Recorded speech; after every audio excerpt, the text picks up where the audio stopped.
ચાલો વાલા બાળકો, આપણે અહીંયા એક નવો સૈદ્ધાંતિક મુદ્દો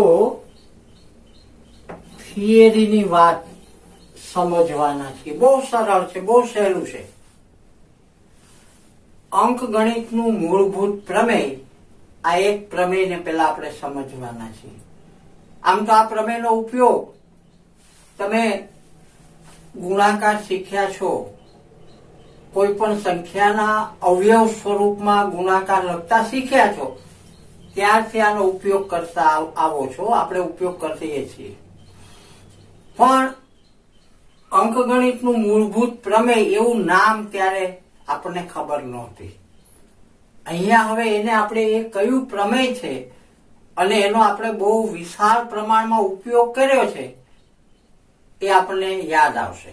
તો પેલા પ્રમેયનું ખાલી વિધાન જોઈએ તો દરેક વિભાજ્ય સંખ્યાને તેના અવયવોના ક્રમને અવગણીને અવિભાજ્ય સંખ્યાઓના ગુણાકાર તરીકે અનન્ય રીતે લખી શકાય છે.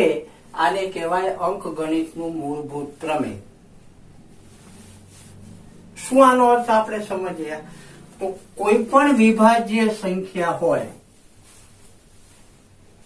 એને અવયવનો ક્રમ ન ધ્યાનમાં લઈએ તો અવિભાજ્ય સંખ્યાઓના ગુણાકાર તરીકે અનન્ય રીતે લખી શકાય, એક જ માત્ર રીતે લખી શકાય. આને કહેવાય અંકગણિતનું મૂળભૂત પ્રમેય. થોડુંક સમજાણું નહીં? કાંઈ વાંધો નહીં. ચાલો આપણે ઉદાહરણથી હવે આ વાત સ્પષ્ટ કરીએ. એક સંખ્યા લઈએ, આપણે લઈએ 12. તો 12 ના આ વિભાજ્ય સંખ્યા છે. હવે એના અવયવ પાડવાના, પણ કેવા? અવિભાજ્ય. તો તમને ખબર છે 4 તેરી 12 થાય. જુઓ થાય કે નહીં? પણ આ વિભાજ્ય છે, આ વિભાજ્ય. તો હજી આપણે આને અવિભાજ્ય સ્વરૂપમાં લખીએ તો 2 દુ 4 તેરી 12. તો આ કોઈ પણ વિભાજ્ય સંખ્યાને અવિભાજ્ય અવયવોના ગુણાકાર તરીકે લખી શકાય. ખબર પડી?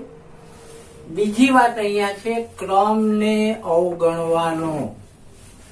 આમ પણ લખાય, કોઈ આમ પણ લખે કે 3 ચોક 12, તો 3 ગુણ્યા 2 ગુણ્યા 2. સમજો તમે? ક્રમ અવગણવાનો છે. કોઈ આમ પણ લખે 2 છોક 12, તો 2 તેરી 6 દુ 12. પણ ક્રમ અવગણો તો આ એક જ રીત છે, જોઈ લો. હવે આપણે આને તમે શીખ્યા છો 2 નો ગુણાકાર 2 વાર હોય તો 2 નો વર્ગ ગુણ્યા 3. અહીંયા 3 ગુણ્યા 2 નો વર્ગ, અહીંયા પણ 2 નો વર્ગ ગુણ્યા 3. તો ક્રમ અવગણો, કામ ક્રમ આવે અથવા આમ આવે, બસ. તો આ જે આપણે છે એ શું છે? અંકગણિતનું મૂળભૂત પ્રમેય. હા, તમે આવું તો અગાઉ બધું કરી ગયા છો, એ જ વસ્તુ છે, પણ એને હવે આપણે ઓળખશું અંકગણિતના મૂળભૂત પ્રમેયના નામથી.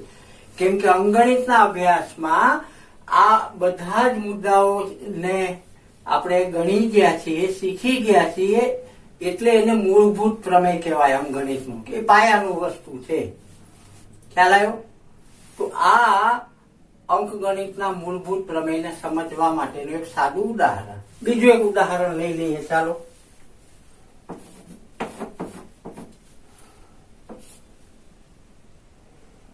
અઢાર લઈએ. ચાલો, તો શું થાય? 6 તેરી 18, 2 તેરી 6 તેરી 18, 2 ગુણ્યા 3 ની 2 ઘાત, 9 દુ 18. એમ પણ થાય ને? 6 તેરી 18 ને બદલે 9 દુ 18. તો 9 એટલે 3 ગુણ્યા 3 ને 2, એટલે ક્રમ અવગણો તો અનન્ય રીતે આપણે લખી શકાય. આને કહેવાય અંકગણિતનું મૂળભૂત પ્રમેય. ખ્યાલ આવ્યો બાળકો? તો આ અંકગણિતનું મૂળભૂત પ્રમેય હવે બરાબર સ્પષ્ટ યાદ કરી લઈએ. તો દરેક વિભાજ્ય સંખ્યાને તેના અવયવોના ક્રમને અવગણીએ તો અવિભાજ્ય સંખ્યાઓના ગુણાકાર તરીકે દર્શાવી શકાય છે. આને કહેવાય અંકગણિતનું મૂળભૂત પ્રમેય. બરાબર. હવે અહીંયા આ મૂળભૂત પ્રમેયનો ઉપયોગ આપણે કરતા આવ્યા છીએ, પણ એ મૂળભૂત પ્રમેય કહેવાય એ આપણને ખબર નહોતી. એ નામ આપણને હવે જાણવા મળ્યું. એ સિદ્ધાંત શું છે એનું નામ જાણવા મળ્યું. હવે અહીંયા આપણે ગુસાઅ અને લસાઅ એ સમજવાના છીએ. એટલે કે જો લસાઅ એટલે એલસીએમ, લીસ્ટ કોમન મલ્ટીપલ, અને અહીંયા એચસીએફ હાઈએસ્ટ કોમન ફેક્ટર. આ બે ને આપણે તમે અગાઉ શીખી ગયા છો, પણ અહીંયા પુનરાવર્તન સ્વરૂપે આપણે એને સમજવાના છે. અહીંયા આ સમજૂતી મેળવીએ. હા, તમે કહો છો એ વાત સાચી છે. જો દાદાના ગણિતના ક્લાસમાં હું તમને ન મળું તો મને નથી મજા આવતી. તમે પણ એવું કહો છો ને? હા, તમારામાંથી ઘણા બધાએ વોટ્સએપમાં પણ મને મેસેજ કર્યા હતા. સાચી વાત છે. પણ જ્યાં સુધી દાદાના ગણિતના ક્લાસમાં આપણે ન મળીએ ત્યાં સુધી અગાઉના જે ક્લાસમાં થયેલું શિક્ષણ કાર્ય, દાખલાઓ, થિયરી એનું પુનરાવર્તન કરતા રહ્યો. અને હવે પછીથી આપણે નિયમિતપણે એક પછી એક ક્રમાનુસાર જરૂરિયાત મુજબના પ્રકરણમાં આપણે મળવાના છીએ. મને પણ ન મજા આવે. તમે જેમ મને મેસેજ લખ્યા છે, ઘણા બધા વિદ્યાર્થીઓએ વોટ્સએપમાં મને મેસેજ મોકલ્યા છે કે દાદા ગણિતના ક્લાસમાં હમણાં મળાતું નથી મજા આવતી. સાચી વાત છે. મને પણ તમને ન મળું ને ત્યાં સુધી મજા ન આવે.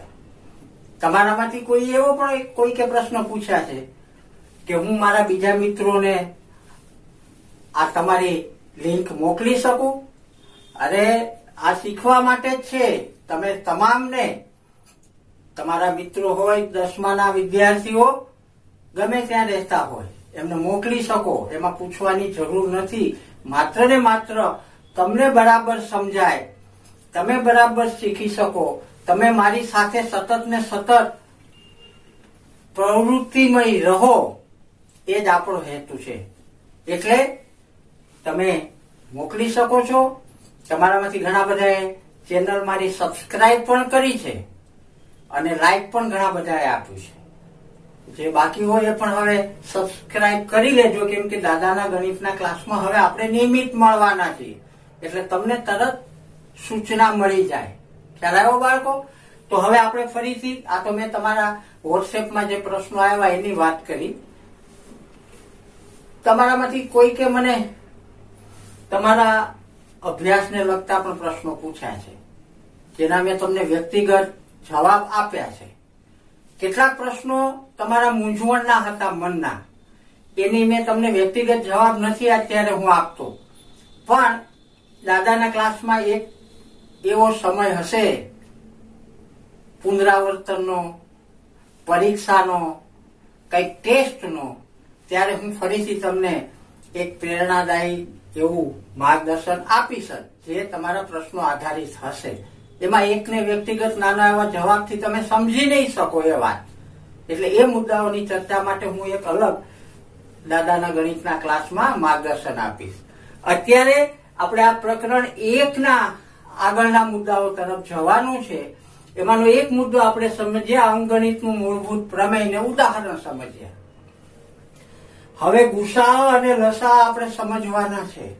તો અહીંયા ગુસાઅ એટલે ગુરુત્તમ સામાન્ય અવયવ અને બાળકો લસાઅ એટલે લઘુત્તમ સામાન્ય અવયવી. આવા બે આપણા અલગ. અહીંયા ફેક્ટર મલ્ટીપલ અર્થ સ્પષ્ટ થઈ જાય, પણ ગુજરાતીમાં અવયવ અને અવયવી તમને થોડાક સરખા લાગે એવા શબ્દો તમને એવું લાગે, એટલે પેલા અવયવનો અર્થ અને અવયવી શું છે એ સમજી લઈએ. દાખલા તરીકે 6 લઈએ તો 6 ના અવયવ કયા કયા થાય? તો પેલા તો એક સંખ્યા દરેકનો અવયવ છે. એક એ દરેક સંખ્યાનો અવયવ છે અને પોતાનો અવયવ છે. એક અને પોતે મતલબ અહીંયા 6 છે એટલે 6 બંને એના અવયવ છે. આ ઉપરાંત 1 થી 6 વચ્ચે આવતી સંખ્યાઓમાંથી કેટલીક સંખ્યાઓ એના અવયવ હોઈ શકે. 1 પછી 2 તો 2 તેરી 6 એટલે 2 અવયવ છે. 2 પછી 3, 3 દુ 6 તો 3 અવયવ છે. 4, 5 નથી, 6 એકુ 6. તો આ 6 ના અવયવ થયા. ખ્યાલ આવ્યો? હવે 6 ના અવયવી. તો અવયવી જે છે એ 6 ના ગુણાંકમાં આવે. 6 એકુ 6, 6 દુ 12, 6 તેરી 18, 6 ચોક 24, એ રીતે અનંત સુધી એ બધા 6 ના અવયવી છે. ખ્યાલ આવ્યો? હજી એક ઉદાહરણ લઈએ. ચાલો 8 લઈએ તો 8 નો એક અવયવ 1, 8. આ બે નક્કી છે. હવે એમની વચ્ચે આવેલી સંખ્યાઓ ચેક કરવાની. તો 2 ચોક 8, 3 નહીં આવે, 4 દુ 8, 5, 6, 7 ના ઘડિયામાં નહીં આવે અને 8 એકુ 8. તો આ 4 છે એ 8 ના અવયવ કહેવાય. શું કહેવાય? આ 8 ના અવયવ. જુઓ તો તમે આ અવયવ છે. 6 ના અવયવ 1, 2, 3, 4. 8 ના અવયવ 1, 2, 4, 8. આ એના અવયવ કહેવાય. અહીંયા આ અવયવી છે. 8 ની અવયવી તમે ગણો તો 8 એકુ 8, 8 દુ 16, 8 તેરી 24. સમજી ગયા તમે? 8 ચોક 32 અને એ રીતે અનંત આવે. તો આ અવયવ, આ અવયવી. હવે જો અહીંથી સમજીએ છીએ, ગુસા પેલા આમાં સમજીએ તો અવયવ બે સંખ્યાના અવયવ આપણે મેળવ્યા. હવે એમાં શું શબ્દ આવ્યો? સામાન્ય. શું શબ્દ આવ્યો? સામાન્ય.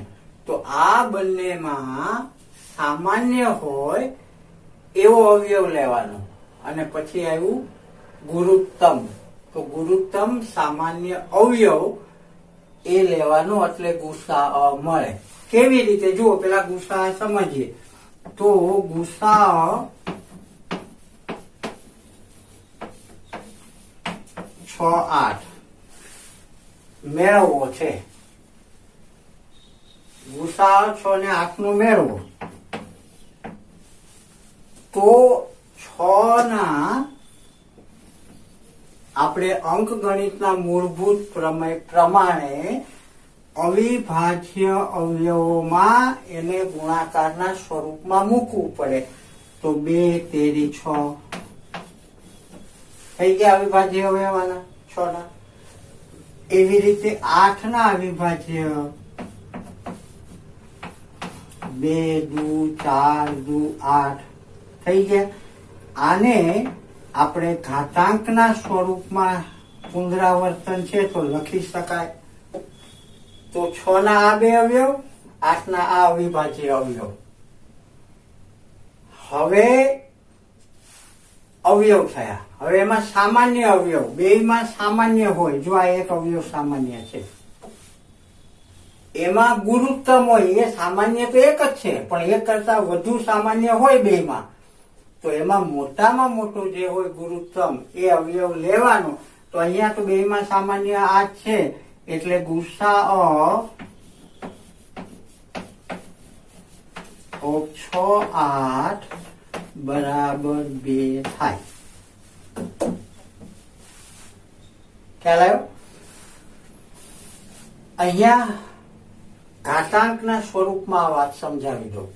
તો અહીંયા 2 ની 1 ઘાત છે આ અવયવ 6 ના, અને 8 ના અવયવ અહીંયા છે ઘાતાંકના સ્વરૂપમાં મેં લીધા એ. તો એ સામાન્ય છે.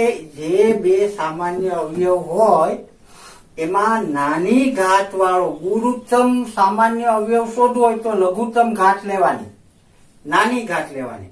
તો નાની ઘાત વાળો અવયવ છે એ ગુસા થાય. વધારે એક ઉદાહરણ ગુસાનું જ પેલા આપણે સમજીએ. તો હવે હું થોડી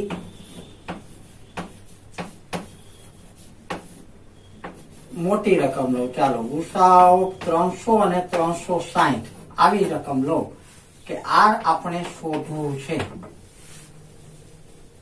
તો પેલા આપણને ખબર છે કે 300 ના અવિભાજ્ય અવયવ લેવા પડે. તો તમને ખબર છે 3 ગુણ્યા 100 થશે. 100 ના અવયવ મૌખિક શું આવડે? 25 ચોકું 100, બસ જે આવડે 50 દુ 100, 25 ચોકું 100 જેવા આવડે મૌખિક એ અવયવ પેલા લખીએ. હવે આનું આપણે બધા જ અવિભાજ્ય સ્વરૂપમાં ફેરવીએ તો આ 3 ગુણ્યા 4 એટલે 2 ની 2 ઘાત અને 5 ની 2 ઘાત. આ 300 ના અવિભાજ્ય અવયવ થયા. થયું? અહીંયા આપણે હવે એ ટેવ પાડશું કે અવયવો છે એ ચડતા ક્રમમાં હોય. પેલા નાનો અવયવ, પછી મોટો અવયવ ને પછી મોટો અવયવ. તો એને માટે આપણે અહીંયા ચડતા ક્રમમાં લીધા, પણ અહીંયા ચડતા ક્રમમાં ફેરવવા માટે હું પેલા 2 ની 2 ઘાત વાળો અવયવ અહીંયા લઉં અને 3 જે છે એ અહીંયા લઉં. તો આ રીતે થયા. હવે બીજો અંક છે 360. તો એમાં પણ પેલા 3 ગુણ્યા 12 36 એટલે 120, 120 એટલે 12 ગુણ્યા 10. જો આજ લખવા એવું નથી, તમે 36 ગુણ્યા 10 કરી શકો. ચાલો હું એમ કરું. બસ ગમે તે પ્રકારના અવયવના ગુણાકારના સ્વરૂપમાં લખવાનું, પણ છેલ્લે તમારે અવિભાજ્યમાં લાવશો એટલે સરખું આવી જશે. હા, ચાલો અહીંયા હું લખું છું 4 9 36 ગુણ્યા 10. ચાલો મેં આમ લખ્યું. થયું? આમ 4 9 36 ને ગુણ્યા 10 360. હવે આ 10 ના હજી અવયવ ખબર પડે. શું પડે? 2 ગુણ્યા 5 થઈ ગયા. હવે અહીંયા તમે જુઓ 4 એટલે 2 ગુણ્યા 2, આ 1 2 3 વાર થયા તો 2 ની 3 ઘાત. 9 એટલે 3 ની 2 ઘાત અને 5 એટલે 5 ની 1 ઘાત છે. આ 1 ઘાત છે, આપણે લખતા નથી. તો આ બંનેના આપણે અંકગણિતના મૂળભૂત પ્રમેય પ્રમાણે અવિભાજ્ય સંખ્યાઓના ગુણાકાર તરીકે દર્શાવ્યું. હવે પ્રશ્ન આની જેમ ગુસાઅ શોધવો છે. ગુસાઅ ઓફ 300 360. તો ગુસાઅમાં શું અહીંયા મેં તમને યાદ કરાયું? બંનેમાં સામાન્ય હોય તો બંનેમાં જુઓ આ સામાન્ય છે, તો એ સામાન્યમાં ગુરુત્તમ છે એટલે લઘુત્તમ ઓછામાં ઓછી ઘાત વાળું 2 માંથી કયું છે? 2 ની 2 ઘાત. યસ, થઈ ગયું. હવે આ પણ સામાન્ય છે. યસ છે ને? તો એમાં ઓછામાં ઓછી ઘાત વાળું 3. આ પણ સામાન્ય છે, જુઓ તો ઓછામાં ઓછી ઘાત વાળું 5. ખ્યાલ આવ્યો? બંનેમાં એક કરતા વધુ સામાન્ય હોય તો બધા જ સામાન્ય લેવાના, પણ એમાં લઘુત્તમ નાનામાં નાની ઘાત વાળા સામાન્ય 2 માંથી લેવાય. જો અહીંયા 2 ની 2 ઘાત, 2 ની 3 ઘાત આ નાની ઘાત, 3 ની 1 ઘાત, 3 ની 2 ઘાત આ નાની ઘાત, 5 ની 2 ઘાત, 5 ની 1 ઘાત આ નાની ઘાત. ખ્યાલ આવી ગયો? હવે આનું સાદું રૂપ આપો. 2 દુ 4 4 તેરી 12 12 પંચા 60. તો આનો ગુસાઅ 60 થયો. બે ઉદાહરણ સમજ્યા. હવે આમાં લસા વિચારવાનો, લઘુત્તમ સામાન્ય અવયવી. તો લસામાં આ અવયવ તો પાડવાના છે, આ જ બરાબર છે, પણ લસા 6 ને 8 માં બંનેમાં સામાન્ય હોય એમાં મોટી ઘાત વાળું પદ લેવાનું. ગુસામાં નાની ઘાત વાળું લીધું તો પેલા બંનેમાં સામાન્ય જુઓ, એમાં મોટી ઘાત વાળું પદ શું છે? 2 ની 3 ઘાત. ચાલો આ થઈ ગયું. હવે શું વધ્યું વધારામાં? અવયવ 3. તો એ વધે પણ લેવાના. સામાન્ય હોય એમાંથી મોટી ઘાત વાળું લઈ લેવાનું, એટલે એ નીકળી ગયું. હવે 3 વધ્યા તો 2 દુ 4 દુ 8 તેરી 24. એ આનો લસા થાય 6 નો ને 8 નો. આમાં વિચારીએ, જુઓ બરાબર સમજો. દાખલા ગણવાના છે ને એમાં આપણે ફરીથી સમજવાના છીએ, પણ ઉદાહરણ થી આ સમજી લઈએ તો તમારે વધારે સ્પષ્ટ થાય. ફરીથી બંનેમાં સામાન્ય છે. લસામાં કઈ લેવાનું? મોટી ઘાત વાળું. તો આ મોટી ઘાત વાળું છે, જુઓ, એટલે 2 ની 3 ઘાત. આમાં મોટી ઘાત વાળું 3 ની 2 ઘાત. 5 માં મોટી ઘાત વાળું 5 ની 2 ઘાત. 2 માં સામાન્ય ન હોય એવું કઈ વધતું નથી. અહીંયા ત્રગડો વધતો હતો એટલે ઈ લેવો પડે. તો આ થયું. હવે આનું સાદું રૂપ આપો. 2 દુ 4 દુ 8, 3 તેરી 9, 5 5 25, 25 અઠા 200, 2 નવા 18, એટલે 1800 જે છે એ આનો લસા થયો. એક સામાન્ય રકમ લઈને, એક મોટી રકમ લઈને. ખ્યાલ આવ્યો?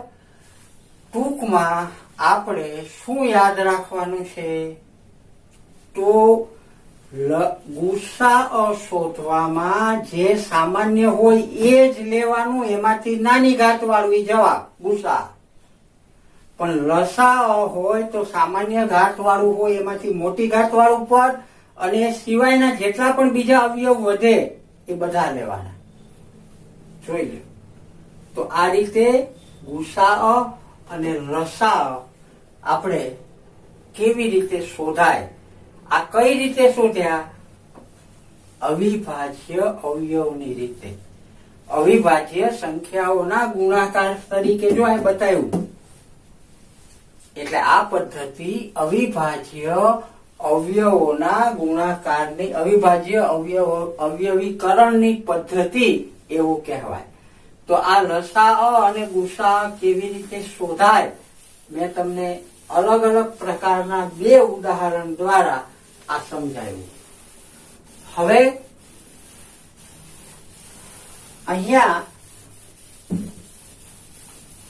હું એક સૂત્રાત્મક સ્વરૂપ અહીંયા યાદ કરાવવા માંગુ છું.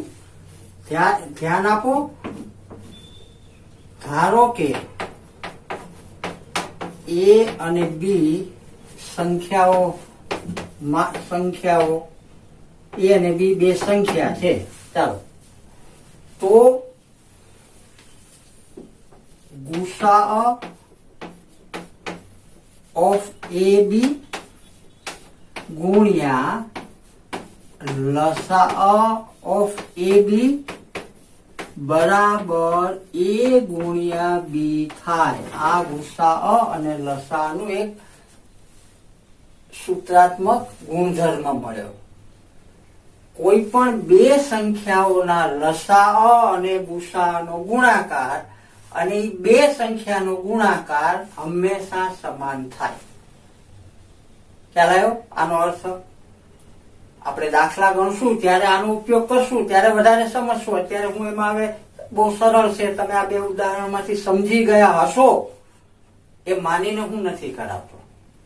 પણ અહીંયા એ વાત યાદ રાખશું કે જો 3 સંખ્યા હોય A, B અને C, તો એને માટે આ હંમેશા સાચું નથી. એબીસી માટે આવું સૂત્ર ન બને. હંમેશા સાચું જ હોય એવું નથી, ખોટું પણ હોઈ શકે. પણ બે સંખ્યાઓ માટે આ સૂત્ર હંમેશા સાચું છે. આ સંબંધ હંમેશા સાચો છે. કયો સંબંધ? ગુસા ગુણ્યા લસા બરાબર બંને સંખ્યાઓનો ગુણાકાર. બે સંખ્યામાં એ થાય જ.